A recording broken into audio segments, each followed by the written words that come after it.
Hello dear student, स्वागत है आपका एग्रीकल्चर केमिस्ट्री की नेक्स्ट क्लास में। देखिए, लास्ट जो क्लास थी उसमें अपन ने पीएच स्केल के बारे में बताया था कि पीएच कहाँ तक क्या होता है, और एक ये बताया था कि पीएच जो होता है वो एक बीज गणितीय या अंक गणितीय वैल्यू नहीं है, वो लघु गुणितीय वैल्यू है। कौन सी है? लघु गुणितीय। ये कोई अंक गणितीय वैल्यू नहीं है कि जैसे आप एक मान कम करते हो या एक मान बढ़ाते हो तो उसी एवज में एक गुना बढ़ जाए या घट जाए। ये जैसे ही वैल्यू में एक की कमी आती है ये 10 गुना घट जाता है या 10 गुना बढ़ जाता है। देखो, ये तो पीएच स्केल हो गया। पीएच स्केल सीधा सीधा ये बताता है कि पीएच जैसे जैसे घटती जाती है अम्लीयता का मान बढ़ता जाता है। क्यों? क्योंकि पीएच जो है वो है हाइड्रोजन आयनों की सांद्रता का ऋणात्मक लघु गुणक। हाइड्रोजन आयनों की सांद्रता का ऋणात्मक लघु गुणक, ऋणात्मक और वो भी लघु गुणक। यानी अगर पीएच बढ़ रही है तो हाइड्रोजन आयनों की सांद्रता घट रही है, यानी अम्लीयता घट रही है। और अगर पीएच घट रही है तो अम्लीयता बढ़ रही है। सबसे ज्यादा पीएच 14 हो सकती है, उस समय अम्लीयता सबसे कम होती है, वो दुर्बलतम अम्ल यानी प्रबलतम क्षार होगा। और अगर किसी विलयन की पीएच सबसे कम यानी 0 है तो वो क्या होगा? प्रबलतम अम्ल होगा। ठीक है ना। अब हम संबंध पढ़ेंगे पीएच और पीओएच का, और साथ में इनका नॉर्मेलिटी के साथ अम्लीय विलयन की और क्षारीय विलयन की जो नॉर्मलता होती है उसके साथ। +1 में आपने मोलरता, नॉर्मलता, मोलेंस, मोललता, मोलविन ये सब चीजें पढ़ी थी। उसमें से नॉर्मलता काम में लेंगे। तो अपना जो नेक्स्ट टॉपिक है वो है पीएच व पीओएच का अम्लीय व क्षारीय विलीनों की नॉर्मलता के साथ संबंध। ठीक है ना। मैं हेडिंग डाल रहा हूँ, आप देखो।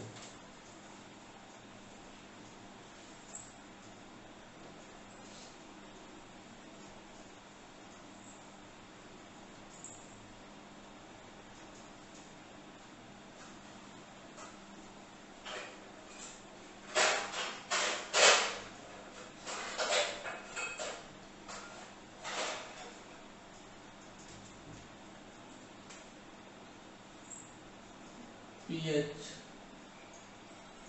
तथा पीओएच का अम्लीय व क्षारीय विलयन की नॉर्मलता, नॉर्मेलिटी से संबंध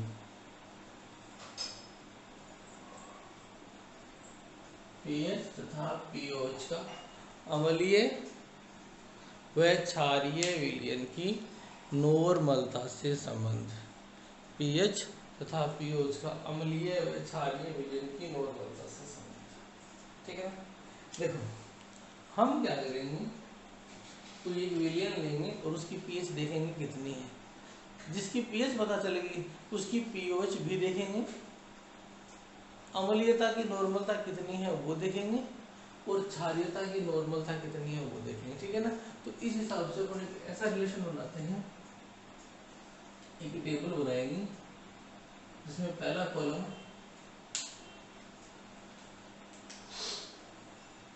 पीएच का है और लास्ट कॉलम होगा पीओएच का।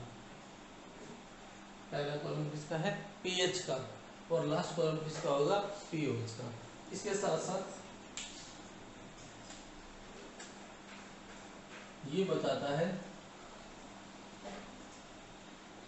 अम्लीयता की नॉर्मलता, और यहां एक कॉलम लेंगे क्षारीयता की नॉर्मलता। ठीक है। अब इसकी बात करते हैं। इसको पहले देख लो। इसमें से क्वेश्चन जो भी आता है कोई एक चीज दी जाती है, बाकी चीजें पूछी जा सकती है। इसमें से कोई एक डाटा गिवन मिलेगा, चाहे पीएच के बारे में मिल जाए, चाहे पीओएच के बारे में मिल जाए, या किसी की नॉर्मलता मिलेगी, किसी की, चाहे अम्लीय विलयन की मिले या क्षारीय विलयन की। अब देखो अम्लीयता की नॉर्मलता की अगर बात करें तो ये जो है ये है नॉर्मलता किसकी, H+ आयनों की, और ये है नॉर्मलता किसकी, OH- आयनों की। ये ध्यान रखना, क्षारीयता की नॉर्मलता वास्तव में क्या होती है, OH- आयनों की नॉर्मलता होती है, और अम्लीयता की नॉर्मलता होती है H+ आयनों की। अब देखो जी, हम पीएच स्केल को स्टार्ट कर रहे हैं। सबसे पहले अगर अपन बात करें पीएच की सबसे कम वैल्यू, तो पीएच सबसे कम होती है 0, इससे कम पीएच नहीं हो सकती। और हमें पता है कि जब पीएच 0 है उस समय हाइड्रोजन आयनों की सांद्रता तो होती है अधिकतम, हाइड्रोक्साइड आयनों की सांद्रता होती है न्यूनतम। और एक रिलेशन था पीएच प्लस पीओएच बराबर 14, ये रिलेशन था। इस रिलेशन से यदि पीएच 0 है तो पीओएच कितनी होगी, 14, कितनी होगी 14। और इनकी जो नॉर्मलता है वो सीधी सीधी 10 की घातांक से निकाली जाती है।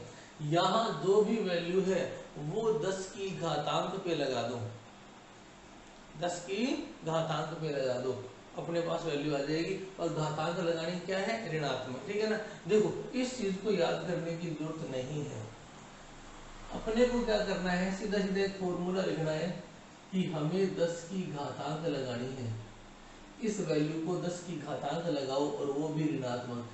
अगर ये वैल्यू मैं मान रहा हूँ, माना कि ये वैल्यू x है, तो 10 की घातांक क्या लगा दो, x लगा दो, और ये लॉग में वैल्यू होती है, इसको तुम सोल्व कर दो, अपने आप ये वाली नॉर्मल आ जाएगी, ठीक है ना।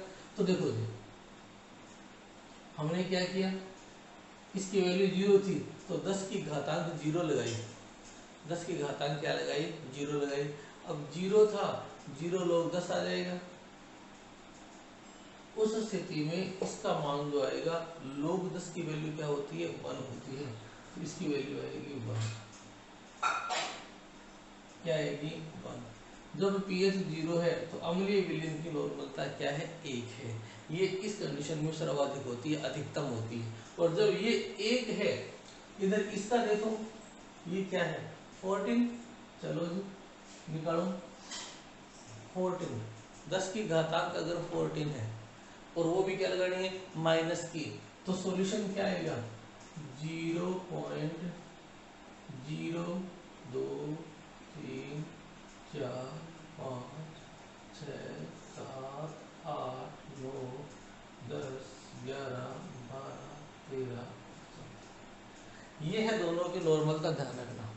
हमने कोई ऐसा विलयन लिया है जिस विलयन की पीएच 0 है, तो उस विलयन की अगर पीएच 0 है तो वो प्रबलतम अम्लीय है, यानी प्रबलतम अम्लीय हो गया। इसका सीधा सीधा मतलब ये है कि वहाँ हाइड्रोजन आयनों की जो सांद्रता है वो अधिकतम है। तो इस स्थिति में इसकी नॉर्मलता होगी 1, क्या होगी 1। और उसकी जिसकी पीएच 0 होती है, पीओएच होती है 14। ये रिलेशन अपने को पता है कि पीएच प्लस पीओएच बराबर 14 होता है।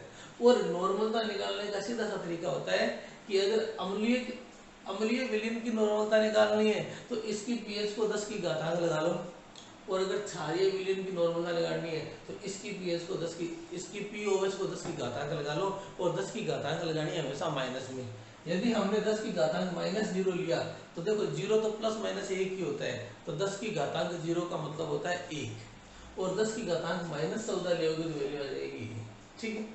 अब देखो जी हम बात करते हैं, हमने पीएच को बढ़ाया, जैसे ही पीएच बढ़ाया, पीएच बढ़कर 1 होगी, और अगर पीएच 1 होगी तो आपको पता है पीओएच हो जाती है 13, कितनी हो जाती है 13। तो देखो पीएच अगर 1 होगी तो 10 की घातांक -1, इसको क्या करना है, माइनस के रूप में 10 की घातांक लगा देना है, तो 10 की घातांक -1, तो नॉर्मलता क्या होगी 0.1। इसको तो 1.0 लिख सकते हो, कोई दिक्कत नहीं है, 1 और 1.0 एक ही चीज है। ये होगी 0.1, यानी अम्लता की नॉर्मलता घटी है। और घटना यहाँ थोड़ा बहुत नहीं होता, ये एक लघु गुणकीय योग है, लघु गुणक की वैल्यू है, तो यहाँ घटना सीधा सीधा 10 गुना होता है, 1 से घट के क्या होगी 0.1, और ये 13 है तो 10 की घातांक -13 लगाओगे तो सहायता की नॉर्मल आ जाएगी 1 2 3 4 5 7 8 9 10 11 12, इसकी तुलना में 10 गुना बढ़ गई। इसे समझ में आ रही है? जो पीएच होती है वही 10 की माइनस घातांक लगा दो, अम्लता की नॉर्मलता होती है, और जो पीओच होती है वही 10 की घातांक लगा दो माइनस के अंदर, वो क्षारीयता की नॉर्मलता होती है। ठीक है ना? अब मैं बात कर रहा हूँ 2 पीएच की। अगर पीएच 2 है तो 10 की घातांक -2 0.01। अगर पीएच 3 है तो 10 की घातांक -3 0.001। 4 है 0.001। 5 है 0.0001। 6 0.0000। 7 0.00000। 1 2 3 4 5 6 7, ये यहाँ 7 नहीं लिखा हुआ, ये 1 लिखा हुआ। ठीक है ना? ये इनकी नॉर्मल आ रही है। अब देखो जी, यदि 2 होती तो पीओएच होती 12, तो क्या मिलता 0.1 2 3 4 5 6 7 8 9 10 11 12। यदि 3 होता तो पीओएच होती 11। 1 2 3 4 5 6 7 8 9 10 11। यदि 4 है तो पीओएच है 10। 1 2 3 4 5 6 7 8 9 10। यदि 5 है तो पीओएच है 9। 1 2 3 4 5 6 7 8 9। यदि 6 है पीओएच है 8। 1 2 3 4 5 6 7 8। और 7 है तो पीओएच भी 7 है। 1 2 3 4 5 6 7। ठीक है ना? यहाँ तक देखो, आ रहा हूँ अभी।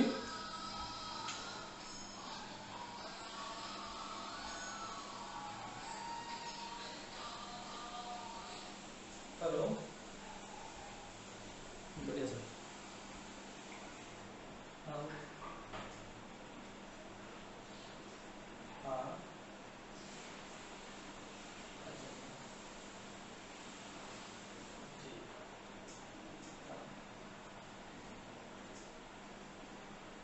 हाँ, वो मैं देखना था, रेडी करें, रेडी हो जाए। और पहली क्लास में लग रहा है,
सही है।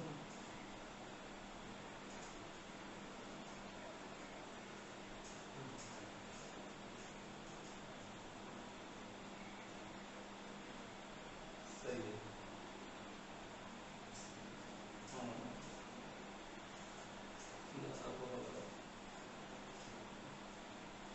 मुझे मुझे मुझे ना सवाल है, मुझे दोबारा बात करूँगा। हाँ हाँ।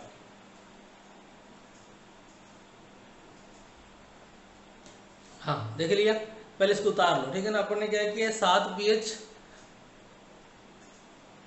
0 से लेकर 7 तक जो pH है उसकी नॉर्मलता बता दी, और इसी के साथ साथ pH जो होती है उसकी बता दी। ध्यान रखना ये जो दोनों वैल्यू है ये इनकी घातांकों से आती है। अगर pH 0 है तो 10 की घातांक -0 मान रख दो, pH 1 है 10 की घातांक -1 मान रख दो, वही नॉर्मलता है। pH 2 है 10 की घातांक -2, 3 का -3, 4 का -4, 5 का 10 की घातांक -5, 6 का 10 की घातांक -6 और 7 का 10 की घातांक -7।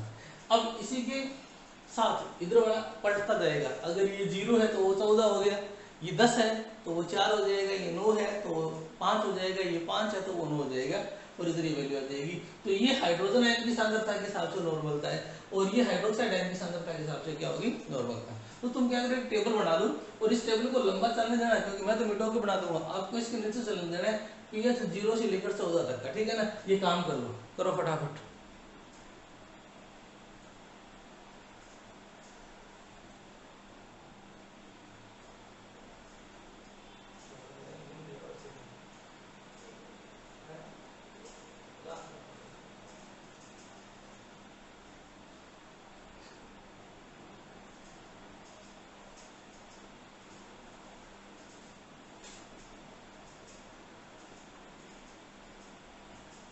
उतार लीजिए, फिर ये टेबल साफ करके आगे मोबाइल वैल्यू पुट करता हूँ।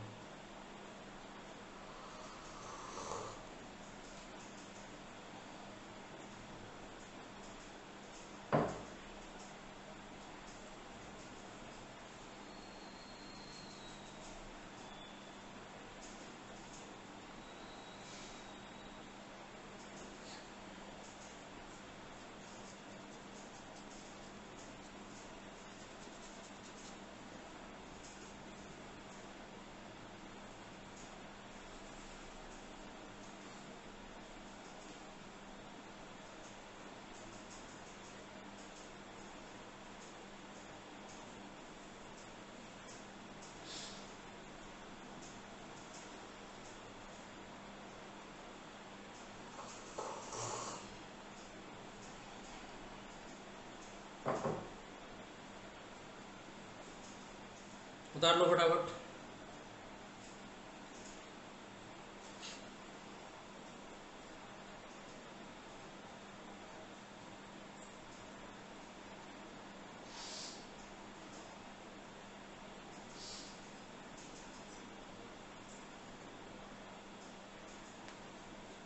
अब देखो यहाँ तक उतार लिया, 0 से लेकर 7 तक, और ये हो गया 14 से लेकर 7 तक, ठीक है। अब ये जो बच गया,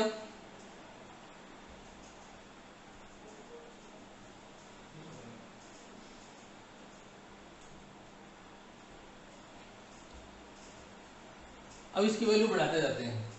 7 के बाद 8, 9, 10, 11, 12, 13 और 14, और ये घटती जाएगी 6, 5, 4, 3, 2, 1 और 0, ठीक है ना। तो मैं आगे उतार रहा हूँ, इसके बाद क्या उतारना है तुम्हें देखो, तुम्हें इसी क्रम में नीचे चलते जाना, ठीक है ना। नई टेबल नहीं बनानी, ना तुम्हें मीटो के लिखना है। pH 7 तक हो चुका था, ठीक है ना। अब देखते हैं जब pH की वैल्यू 8 है, अगर pH की वैल्यू 8 होती है तो pOH हमेशा होता है 6। 8 है तो 10 की घातांक -8 लिखो, क्या आएगा, 1, 2, 3, 4, 5, 6, 7 और 8, और pOH 10 की घातांक -6, 1, 2, 3, 4, 5, 6 हो गया, ये इनकी नॉर्मलता होगी। अब 8 के बाद इसका मान आ गया 9,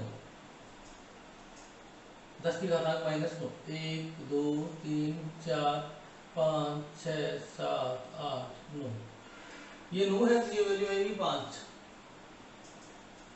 1 2 3 4 5। अगर ये 10 हो, 1 2 3 4 5 6 7 8 9 10, ये 10 है तो ये हो जाएगी 4। 1 2 3 4। अच्छा, ये बढ़ा के 11 कर दी।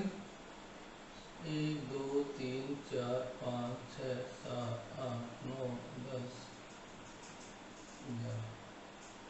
छोटा लिखा इसलिए, तो मैं ऐसे बढ़ता हुआ दिख रहा था, यहाँ बढ़ता हुआ नहीं दिखेगा, कोई बात नहीं। ये 11 है तो ये 3 हो गया। 1 2 और 3, इसको बढ़ा के 12 कर दिया। 1 2 3 4 5 6 7 8 9 10 11 12, और ये घट के 2 हो गया। बस इसको 13 कर दिया। 1 2 3 4 5 6 7 8 9 11 12 13, तो इसको कर दिया 1। ये 13 के क्या हो गया 1, 0.1, और ये बढ़ के हो गया 14। 2 3 4 5 6 7 8 9 10 11 12 13 14, और ये हो गया 0, 1.0। ये हो गई तुम्हारी नॉर्मलता का संबंध। भी जैसे जैसे पीएच का मान बदल रहा है वैसे वैसे पीएच का मान भी बदलेगा, और पीएच का मान ये रिलेशन आता है pH plus pOH equal to 14 से। पीएच प्लस पीओएच बराबर क्या होता है 14, ठीक है ना। अगर पीएच 0 है तो पीओएच 14 होगी, और पीएच 14 है तो पीओएच 0 होगी।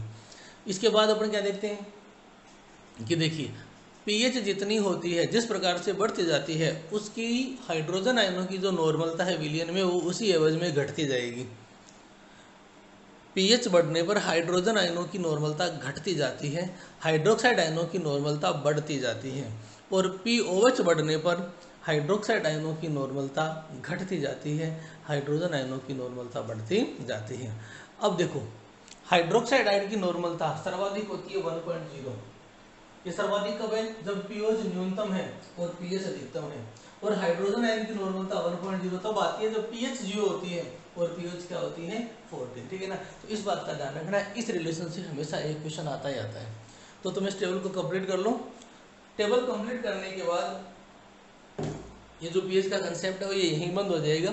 इसके बाद का जितना भी पार्ट है चैप्टर का, वो सारा का सारा थोड़ा सा अलग प्रकार से हटके है। अब अपन वापस उन्हीं चीज़ों पे चलेंगे जो पीछ के पढ़ के आए थे। प्रतिशत बेस संतृप्ति क्या होता है, पीछे याद होगा, पीछे अपने क्लास में देखा था कि प्रतिशत बेस संतृप्ति क्या होता है, क्या नहीं होता है, किस प्रकार से पोषक तत्व या उनकी प्राप्यता जो होती है वो प्रभावित होती है। तो वो सब चीज़ें चलेगी। पीएच इतना ही पढ़ेंगे, पीएच के बारे में डायरेक्ट नहीं है, बस पीएच का प्रभाव आएगा। तो आप लोग इसको उतार लीजिए, और इसके बाद आज की क्लास अपन यही खत्म करेंगे, बाकी देखेंगे कल की क्लास में, ठीक है ना। Okay bye.